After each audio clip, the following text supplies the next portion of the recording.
Good morning kay TV Pilipinas, good morning Manila, good morning Philippines mga kababayan. At nandito tayo sa kabisera ng ating bayan, ating bansang Pilipinas. Ito po ang lungsod ng Maynila. Mga kababayan ko, magkakantak po tayo ngayon ng flag raising ceremony. It's a regular flag raising ceremony preparation mga kababayan. Nakikita na natin dito ang ating mga magigiting na empleyado sa ating lungsod, plus syempre mga intern natin, nandito sila mga kababayan. Tuntong kanan, diba? Pipitagan natin, good morning. Nandito mga incident command team natin, incident command team, MDRRMO, good morning. At ayan, shout out mga kababayan. Alright. Ayan, at shout out sa MDRRMO, congratulations, additional to ambulance. So, speaking with ambulance mga kababayan ko, ito na. Nakikita na po natin, may dalawa po tayong karagdagan na ambulansya. Dito yan sa lungsod ng Maynila, care of MDRRMO.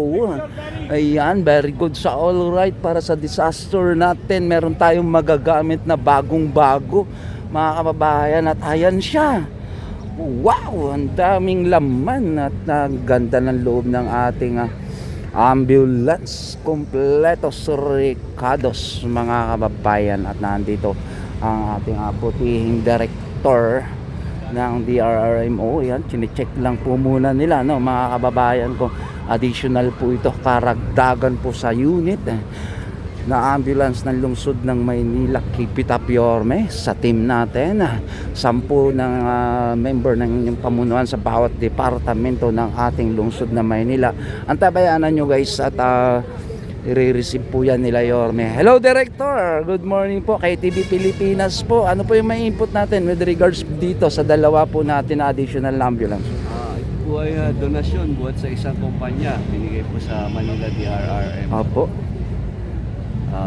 Ngayon po ito tatanggapin ng ating alkalde. Ayun, good news po sa balitang Maynila natin mga kababayan, at additional na 2 ambulance may tatalaga po ito sa inyo, Director. Opo, sa pang-responde po natin sa mga na-aksidente sa Maynila at sa mga tumatawag po na in preparation with sa mga paratingan nating sakuna. Medyo matipid po ito, diesel ito. Aha. Medyo, yung isang ambulansya natin malalaki, mga gasolina. Aha. Medyo naghihigpit tayo ngayon ng sinunod. Pero patakbo pa rin sila. Ito yung magandang karagdagan para sa atin. Matipid nga, number 1. Ito yung diesel. Yes. Naman po, napaka-swerte po ng swerte lungsod ng natin. Maynila, at meron po tayong kaibigan na generous na po. Apo. Magbigay ng mga ganitong bagay. At hindi isa, 2. At i-suspense muna natin mga kababayan kung sino yung nag-donate sa atin mamaya with your misko. Diba, Director? Thank you so much po, Director. Good morning. Standby na tayo dyan mga kababayan. Ito na.